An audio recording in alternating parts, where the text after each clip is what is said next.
remember that moment just before your first degree? You hear a knock at a lodge room door for the first time, and you're standing there and you're like, what is ahead of me? I have no idea what I'm about to face. I don't care how much you read about Freemasonry. I don't care if brothers sat you down and explained everything they thought that you should know.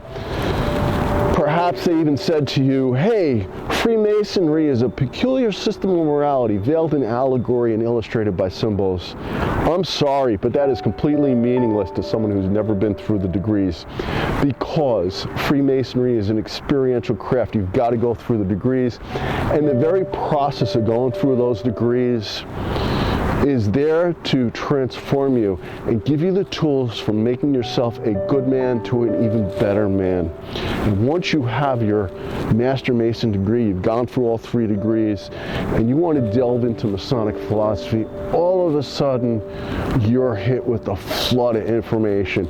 We are at Kensico Dam in Westchester County. Just imagine this dam bursting, all that water coming this way. And that is the equivalent of information about Freemasonry and Masonic philosophy.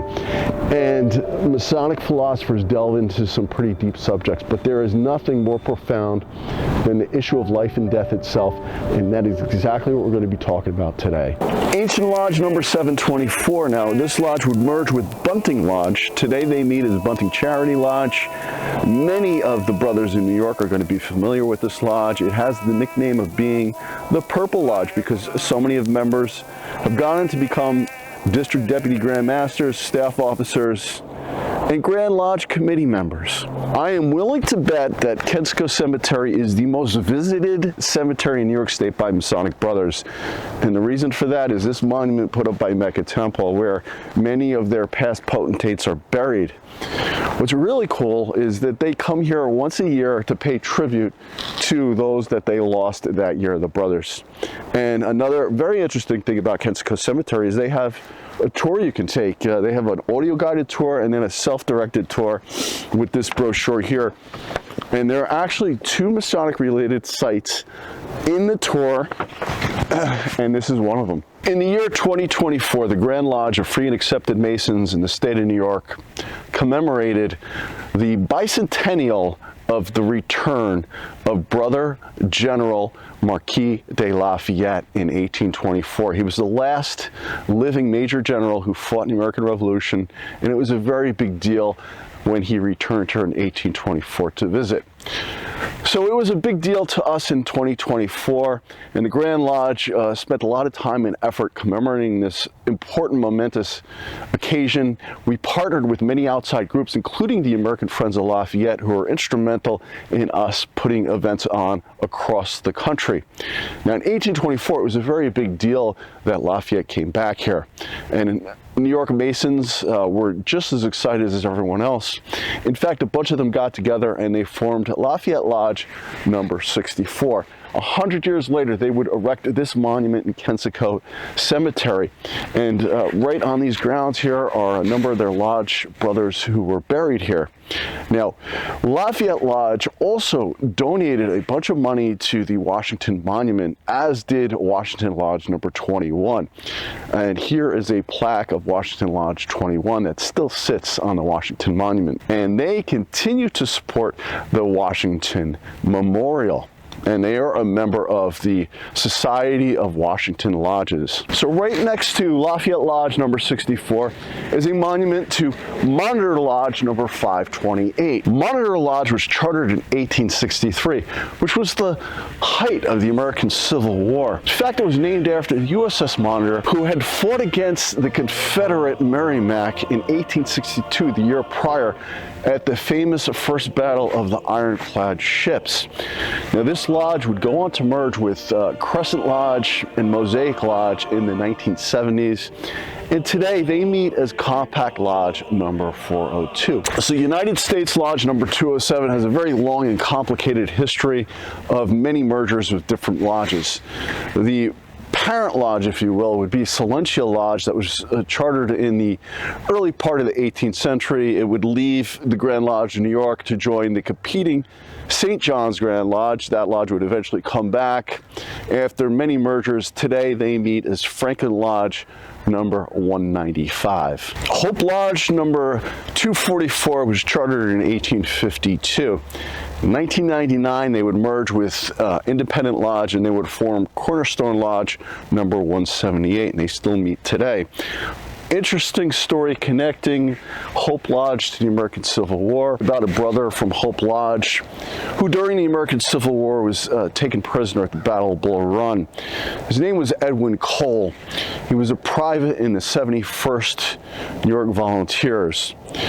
During his captivity, most worshipful J.Q.A. Fellows, Grand Master of Masons in the state of Louisiana, found out he was a brother along with several other Masons, and as prisoners go, they were pretty well taken care of once he found out that they were Masonic brothers. So when you first come into Kensico Cemetery, entering from the Bronx River entrance, this is the first Masonic monument you're going to come across, and this is the Kane Lodge number 454. It was named for Elijah Kent Kane. Now, brothers Meriwether Lewis and William Clark are arguably the most famous explorers from the 19th century, but they're not the only Masonic brothers who were famous for their exploration exploits. Elijah Kent Kane would be one of them. Now, you can see the cemetery is now covered with a lot of snow. We had an Arctic blast last night, and I'll let you do your own research on this fascinating history of this lodge, its connection to Arctic conditions, and its famous brothers who made those connections through the years of existence of this very historic lodge. Templar Lodge number 203. Now, in 1968, this lodge would merge with Empire City Lodge, forming Templar City Lodge. And then in 1977, they would merge into Munn Lodge.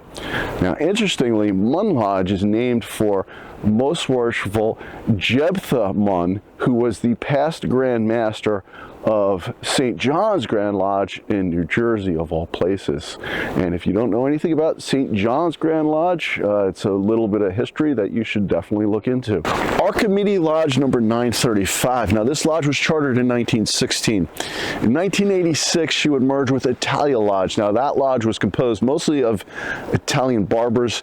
They worked the Scottish Rite craft ritual in Italian, similar to what Garibaldi Lodge does today. The following year, they would merge with Roma Lodge, followed the following year by a merger with Renaissance Lodge. Can you imagine how busy that poor secretary was through all these mergers? Then in 1994, they merged with Dante Lodge, and today they meet as Archimede-Roma Lodge number 854. We visited the Archimede Lodge monument, and I mentioned a few other lodges, Italia Lodge, Roma Lodge. And those were all outgrowths of Garibaldi Lodge. I'm going to add Mazzini Lodge to that list. Now, if you don't know who Mazzini was, who this lodge was named for, I highly recommend you look into his life, because he was a very, very important brother in his day. Puritan Lodge number 339. Now, this is now a part of Willard Sylvan Grove number 250, and they meet out in Rockville Center, Long Island.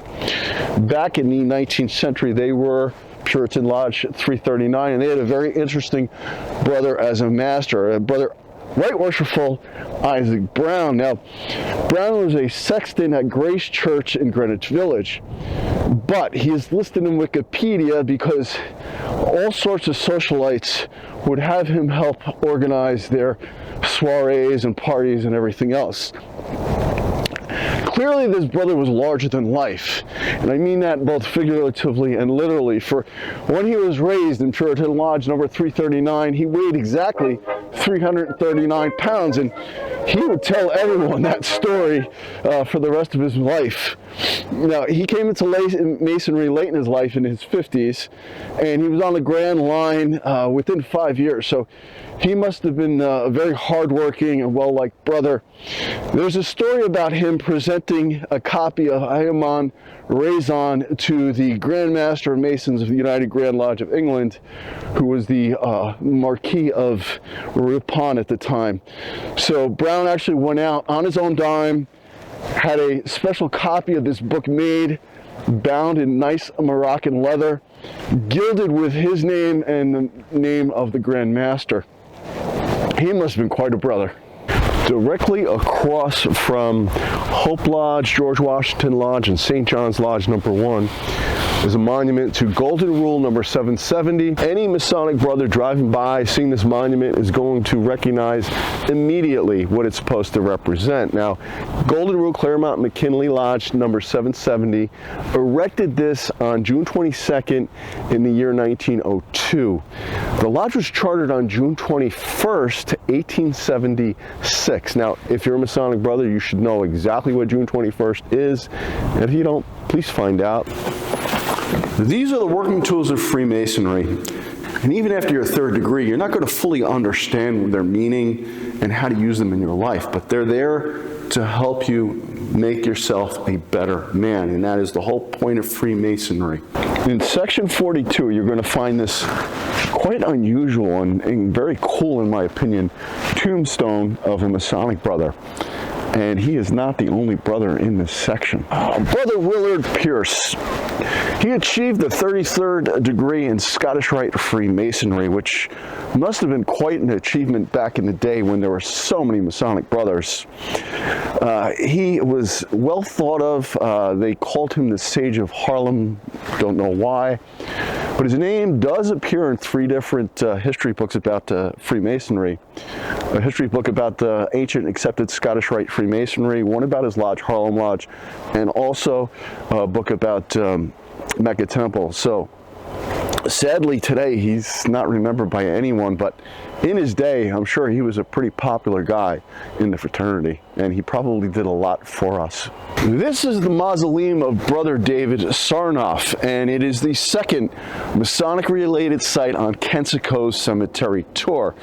I'm guessing most of you don't know who David Sarnoff was, but he was the president of Radio Corporation of America, RCA, and he was president during their acquisition of Victor Corporation, so he's directly responsible for RCA Victor.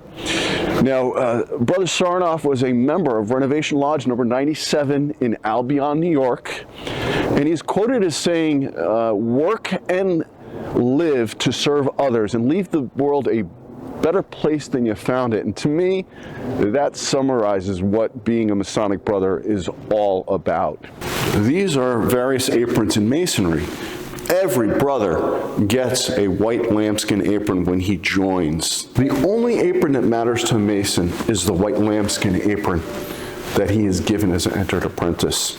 You can earn a past master's apron by serving his master. Hopefully you serve well, and doing the job well as a master is a hard job.